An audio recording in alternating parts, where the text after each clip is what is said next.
Radikalisme adalah suatu pandangan, paham, dan gerakan yang menolak secara menyeluruh terhadap tatanan, tertib sosial, dan paham politik yang ada dengan cara perubahan atau perombakan secara besar-besaran melalui jalan kekerasan. Radikalisme adalah sikap ekstrim dalam politik, atau radikalisme adalah paham atau aliran yang menginginkan perubahan atau pembaharuan sosial dan politik dengan cara kekerasan. Radikalisme merupakan gejala umum yang bisa terjadi dalam suatu masyarakat dengan motif beragam, baik sosial, politik, budaya maupun agama, yang ditandai oleh tindakan-tindakan keras, ekstrim, dan anarkis sebagai wujud penolakan terhadap gejala yang dihadapi. Radikalisme adalah suatu paham yang dibuat-buat oleh sekelompok orang yang menginginkan perubahan atau pembaharuan sosial dan politik secara drastis dengan menggunakan cara-cara penekanan dan ketegangan yang pada akhirnya mengakibatkan kekerasan. Menurut Masduki 2012, seseorang atau kelompok yang terpapar paham radikalisme ditandai dengan ciri-ciri sebagai berikut.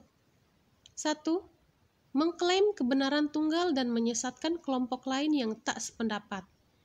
Klaim kebenaran selalu muncul dari kalangan yang seakan-akan mereka adalah nabi yang tak pernah melakukan kesalahan maksum, padahal mereka hanya manusia biasa. Oleh sebab itu, jika ada kelompok yang merasa benar sendiri, maka secara langsung mereka telah bertindak congkak merebut otoritas Allah.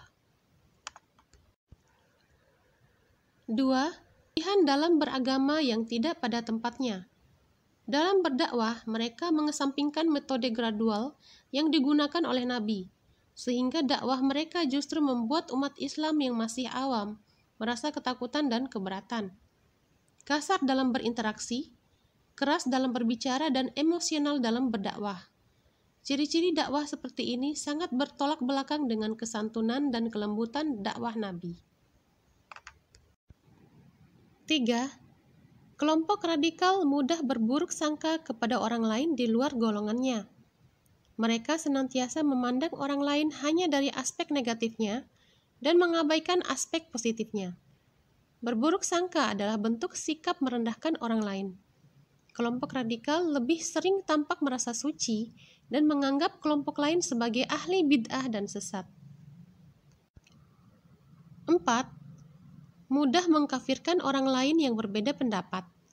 Kelompok ini mengkafirkan orang lain yang berbuat maksiat, mengkafirkan pemerintah yang menganut demokrasi, mengkafirkan rakyat yang rela terhadap penerapan demokrasi, mengkafirkan umat Islam di Indonesia yang menjunjung tradisi lokal, dan mengkafirkan semua orang yang berbeda pandangan dengan mereka, sebab mereka yakin bahwa pendapat mereka adalah pendapat Allah. Sedangkan menurut Rubaidi 2007, ciri-ciri gerakan radikalisme dalam agama ditandai dengan hal-hal sebagai berikut. 1.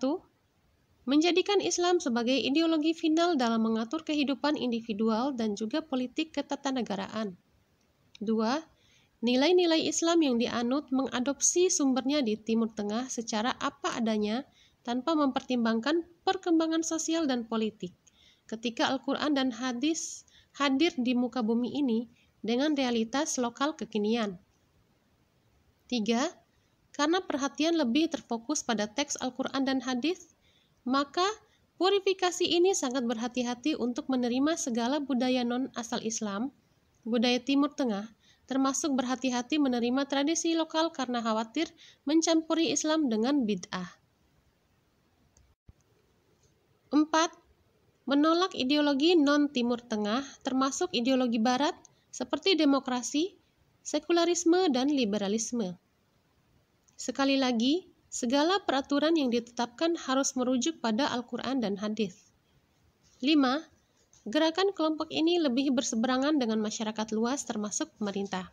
Oleh karena itu, terkadang terjadi gesekan ideologis bahkan fisik dengan kelompok lain termasuk pemerintah. Faktor penyebab radikalisme menurut Azziumardi 2012, terdapat beberapa faktor yang menjadi penyebab atau sumber masalah tumbuhnya paham radikalisme pada seseorang adalah sebagai berikut. 1. pemahaman keagamaan yang literal, sepotong-sepotong terhadap ayat-ayat Al-Quran. Pemahaman seperti itu hampir tidak umumnya moderat, dan karena itu menjadi arus utama. 2. Bacaan yang salah terhadap sejarah umat Islam yang dikombinasikan dengan idealisasi berlebihan terhadap umat Islam pada masa tertentu. 3. Deprivasi politik, sosial, dan ekonomi yang masih bertahan dalam masyarakat. 4. Masih berlanjutnya konflik sosial bernuansa intra dan antar agama dalam masa reformasi. 5. Melalui internet, selain menggunakan media kertas, kelompok radikal juga memanfaatkan dunia maya untuk menyebarkan buku-buku dan informasi tentang jihad. Pencegahan radikalisme. Program yang dilakukan oleh pemerintah dalam rangka menanggulangi paham radikalisme dilakukan melalui cara yang dikenal dengan deradikalisasi. Deradikalisasi adalah suatu upaya mereduksi kegiatan-kegiatan radikal dan menetralisir paham radikal bagi mereka yang terlibat teroris dan simpatisannya, serta anggota masyarakat yang telah terekspos paham-paham radikal teroris. Deradikalisasi mempunyai makna yang luas, mencakup hal-hal yang bersifat keyakinan, penanganan hukum, hingga permasyarakatan sebagai upaya mengubah yang radikal menjadi tidak radikal. Oleh karena itu, deradikalisasi dapat dipahami sebagai upaya menetralisasi paham radikal bagi mereka yang terlibat aksi terorisme dan para simpatisannya, hingga meninggalkan aksi kekerasan. Deradikalisasi dilakukan melalui proses meyakinkan kelompok radikal untuk meninggalkan penggunaan kekerasan. Program ini juga bisa berkenaan dengan proses menciptakan lingkungan yang mencegah tumbuhnya gerakan-gerakan radikal dengan cara menanggapi root cause atau akar-akar penyebab yang mendorong tumbuhnya gerakan-gerakan ini. Menurut Azzioumardi 2012, deradikalisasi dilakukan dengan 6 pendekatan, yaitu rehabilitasi, reedukasi, resosialisasi, pembinaan wawasan kebangsaan, pembinaan keagamaan moderat, dan kewirausahaan. Adapun penjelasan pendekatan tersebut adalah sebagai berikut.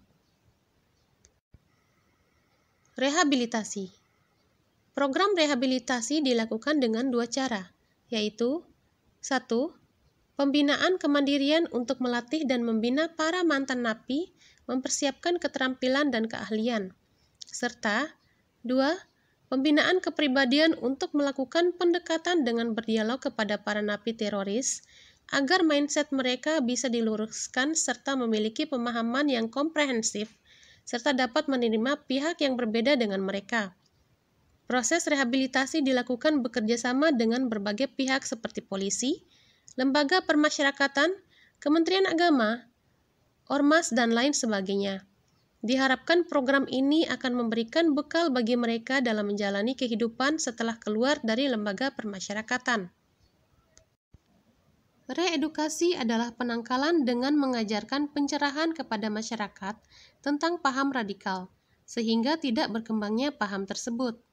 Sedangkan bagi para narapidana terorisme, reedukasi dilakukan dengan memberikan pencerahan terkait dengan doktrin-doktrin menyimpang yang mengajarkan kekerasan sehingga mereka sadar bahwa melakukan kekerasan seperti bom bunuh diri bukanlah jihad, melainkan identik dengan aksi terorisme.